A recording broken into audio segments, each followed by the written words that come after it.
High বন্ধুরা, আশা করি সমস্ত বন্ধুরা অনেক অনেক ভালো আছেন। আমার নিউ ব্লগে সবাইকে স্বাগত। আপনাদের আশীর্বাদে আমরাও খুব ভালো আছি। ভিডিওটা দেখে নিন এক ঝলক, জিভে জল আসার মতনই ভিডিওটা। সত্যি কথা, গরমকালে পটল কিন্তু এখন বাজারে খুব পাওয়া যায়। এই পটল দিয়েই এত সুন্দর রেসিপিটা বানিয়েছি, একবার বানালে বারবার চাইবে খেতে।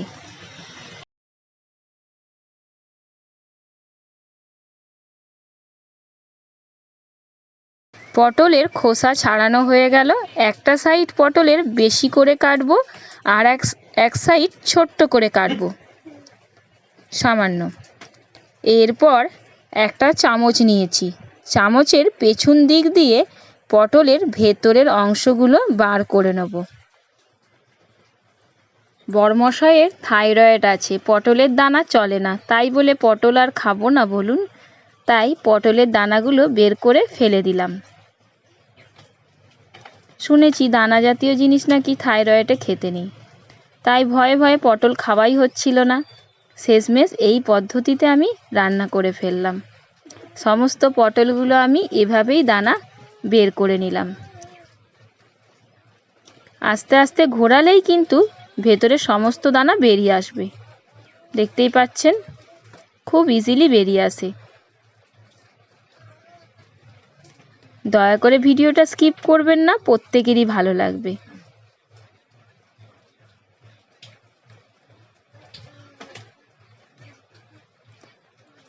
প্রত্যেকটা পটল বের করে নিয়েছি, ভেতর থেকে দানাগুলো নুন হলুদ মাখিয়ে নিচ্ছি, তারপরে তেলে ভেজে নেব।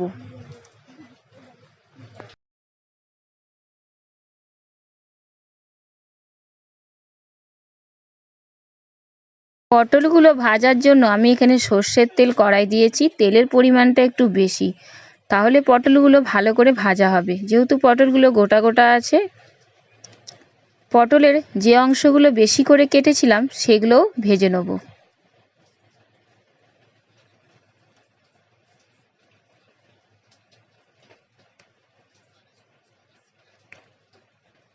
উল্টে পাল্টে পটলগুলো ভালো করে ভেজে নিলাম। ছেঁকে তুলে নিচ্ছি তেল থেকে। এই তেলের মধ্যেই দেবো শুকনো লঙ্কা, সাদা জিরে।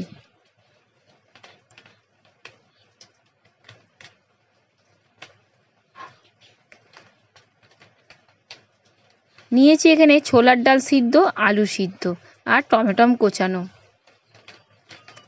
টমেটম কোচানোটা প্রথমে দিয়ে দিচ্ছি।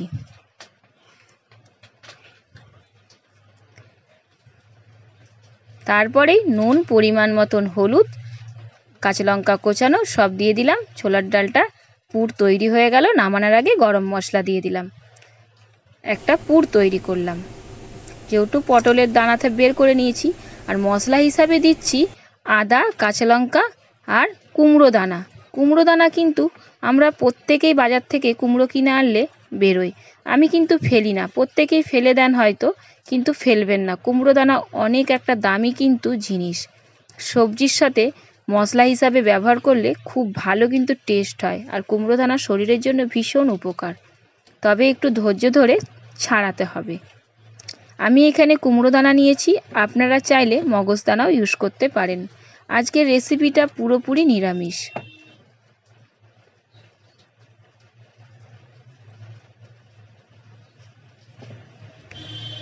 কুমড়োর দানা এমনিও বাজারে বিক্রি হয়, প্রচুর দাম নেয়, মুদিখানা দোকানে পাওয়া যায়।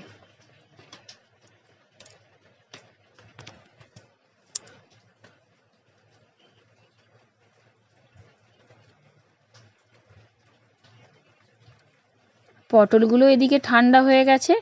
যে পুরটা বানালাম ছোলার ডাল আলুর, সেই পুরটা এবারে দেব পটলের ভেতরে। চামচ দিয়ে ঢোকানোর পর চামচের পেছন অংশ দিয়ে ঠেসে ঠেসে একদম পুরগুলো ঢোকাবো।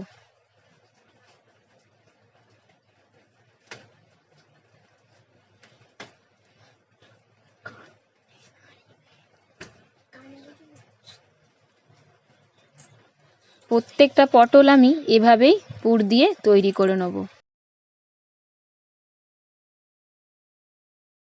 পটলের ভেতরে পুর দেওয়ার পর পটলের যে বাড়তি অংশগুলো কেটে নিয়ে ভেজেছিলাম সেই মুখগুলো এবারে বন্ধ করে দেবো। তবে এই নয় যে পটলের কেটেছিলাম সেই পটলের মুখটাই বন্ধ করতে হবে, যে কোনো একটা মুখ লাগালেই কিন্তু আটকানো হয়ে যাবে। সুন্দর করে এভাবে প্রত্যেকটা পটল পুর ভরে নিয়ে মুখগুলো সিল করে দেবো।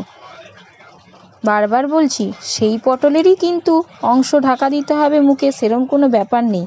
যে কোনো একটা টুকরো ঢাকা দিলেই কিন্তু ঢাকা হয়ে যাবে।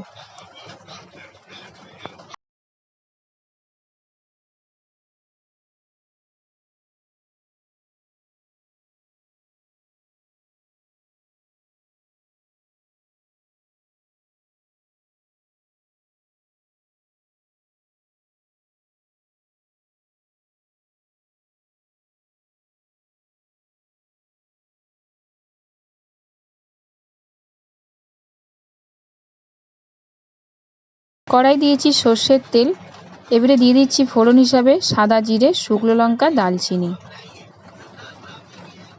এরপর দেবো পরিমাণ মতন হলুদ গুঁড়ো। হলুদ গুঁড়োটা আগে দিলাম এই কারণে, যেহেতু মশলাতে আদা বাটা আছে তো আদা না গায়ে ছিটকে আসে। হলুদ আগে দিয়ে দিলে তারপর আদা বাটা দিলে গায়ে ছিটকে আসে না। আর আজকে পুরোপুরি কিন্তু রেসিপিটা নিরামিষ, শুধু মশলা হিসাবে দেওয়া হয়েছে এখানে, দেখতেই পেলেন আদা, কাঁচা লঙ্কা আর কুমড়োর দানা বাটা। একটা টমেটো কুচিয়েছিলাম সেটাও দিয়ে দিলাম। পরিমাণ মতো নুন দিয়ে দিলাম।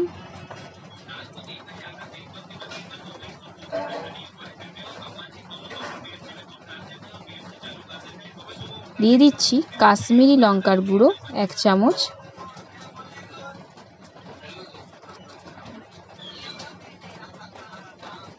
বাটিটা ধুয়ে অল্প করে জল দিয়ে দিচ্ছি।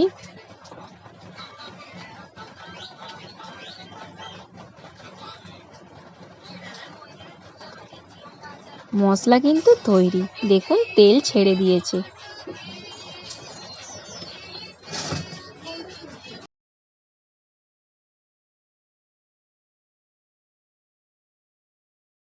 পটলগুলো ডুববে এই রকম পরিমাণ মতনই জলটা দিলাম। বেশি জল দিলে ভালো লাগবে না, পটলের রেসিপিটা হবে মাখা মাখা। তাই যতগুলো পটল আছে সেই রকম আন্দাজ করেই জলটা দিলাম। যখন ঝোলটা ফুটছে তখন পটলগুলো দিয়ে দিলাম, দিয়ে কিছুক্ষণের জন্য গ্যাসটা স্লো করে ঢাকা দিয়ে দেবো।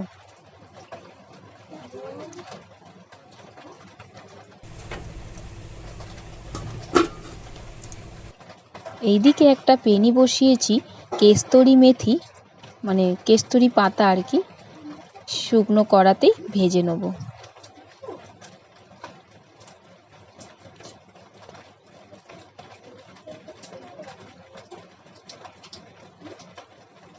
গ্যাসটা কমিয়ে ভাজতে হবে, নাহলে পুড়ে যাবে।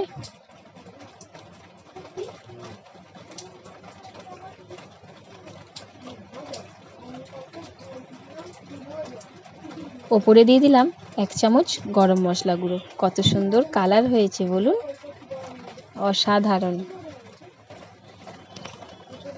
নামানোর আগে দিয়ে দেবো কেস্তরি মেথি, হাতে গুঁড়ো করে নিলাম।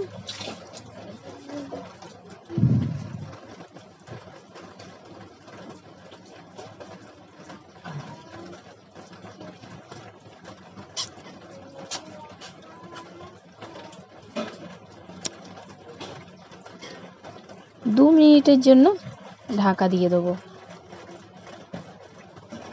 গ্যাসটা স্লো করেই।